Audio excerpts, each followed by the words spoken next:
Hello everyone, welcome back to crack competition. आज हम बात करेंगे एसएससी सीपीओ का नोटिस अभी तक क्यों जारी नहीं करा गया है। आज जो है नोटिस आज से 5 दिन पहले आने वाला था, लेकिन आज तक नोटिस नहीं आया है। देरी क्यों हो रही है? तो सबसे बड़ा और जो इसका मेन रीज़न है वो ये है कि 2018 में टीसीएस को ये जिम्मेदारी सौंपी गई थी कि अगले 5 साल तक एसएससी के जितने भी एग्ज़ाम होंगे वो टीसीएस लेगा, और टीसीएस ने अपनी जिम्मेदारी जो है वो बहुत ही अच्छे से निभाई हुई है। इसलिए पिछले 5 सालों से आप देखेंगे time to time notification, time to time सारे एग्ज़ाम लिए गए हैं विदाउट किसी धांधलेबाजी, किसी करप्शन के।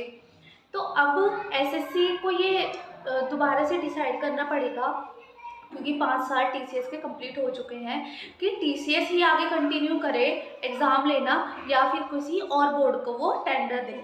तो टेंडर पास नहीं हो पा रहा है, टेंडर में ही देरी हो रही है। हालांकि टेंडर जैसे ही मिल जाएगा 10 से 15 दिन के अंदर आपका नोटिफिकेशन आ जाएगा और विद इन अ मंथ आपकी एग्ज़ाम भी ले ली जाएगी।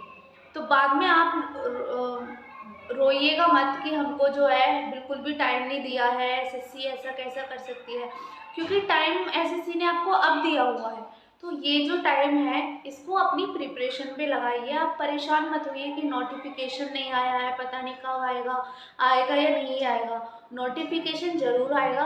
हालांकि 10 से 15 दिन का थोड़ा सा टाइम लग सकता है, ज़रूरी भी नहीं है 10 से 15 दिन का टाइम लगेगा। जैसे ही डिसाइड हो जाएगा कि हमारा जो एग्ज़ाम है वो टीसीएस ही कराएगी या कोई और कंपनी कराएगी।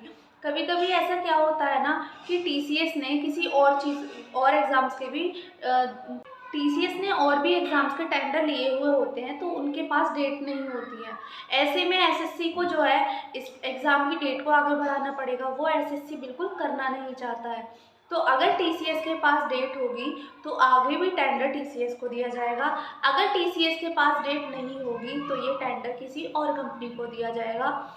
ये क्योंकि डिसाइड नहीं हो पा रहा है अभी सही तरीके से, इसलिए जो आपका नोटिफिकेशन है उसमें थोड़ी सी देरी हो गई है। अदरवाइज आप 5 साल से देख सकते हो SSC time to time notification निकाल रही है, पहले ही कैलेंडर जारी कर देती है, बिल्कुल टाइम पे एग्ज़ाम होते हैं, बिना किसी करप्शन, बिना किसी धांधलेबाजी के ये एग्ज़ाम कराए जाते हैं टीसीएस के द्वारा। तो जैसे भी होता है वो आपको पता चल जाएगा।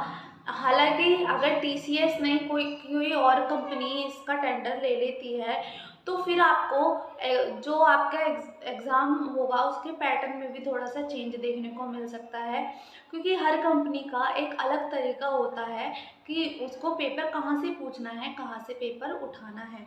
इसलिए आप अपनी तैयारी को ऐसे करिए, या तो टीसीएस ले एग्ज़ाम या कोई भी कंपनी ले, आपका एग्ज़ाम बहुत अच्छे तरीके से होना चाहिए।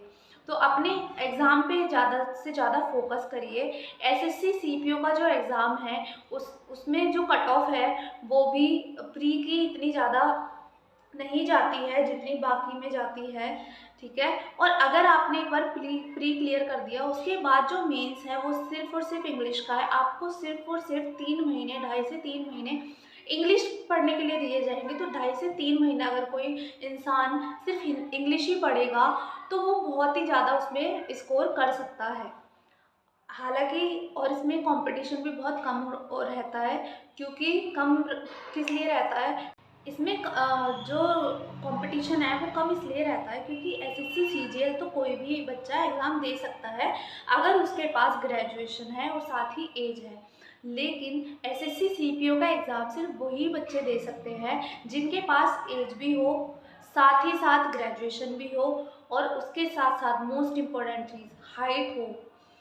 इसमें हाइट की, क्योंकि हाइट की बात आ जाती है, इसलिए बहुत ही कम लोग इसको फिल कर पाते हैं एसएससी सीपीओ का फॉर्म। और इसमें जो एज होती है वो भी ज़्यादा नहीं होती है, कम होती है, इसलिए बहुत सारे बच्चे तो एज से ही बाहर निकल जाते हैं। बहुत सारे बच्चे फिजिकल की वजह से बाहर निकल जाते हैं।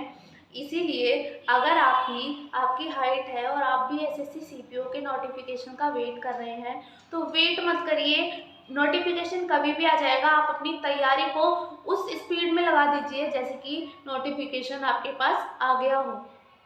ऐसी ही जानकारी के लिए हमारे चैनल यानी क्रैक कंपटीशन को सब्सक्राइब करें और इस वीडियो को ज़्यादा से ज़्यादा शेयर करें ताकि बच्चे टेंशन लेना बंद कर दें, क्योंकि हमारे बीच में जो कंपटीशन है वो हमेशा हेल्दी कंपटीशन रहना चाहिए। तो आज की वीडियो को यहीं पे ही फिनिश करते हैं, अब मिलेंगे अगली वीडियो के साथ। Thank you.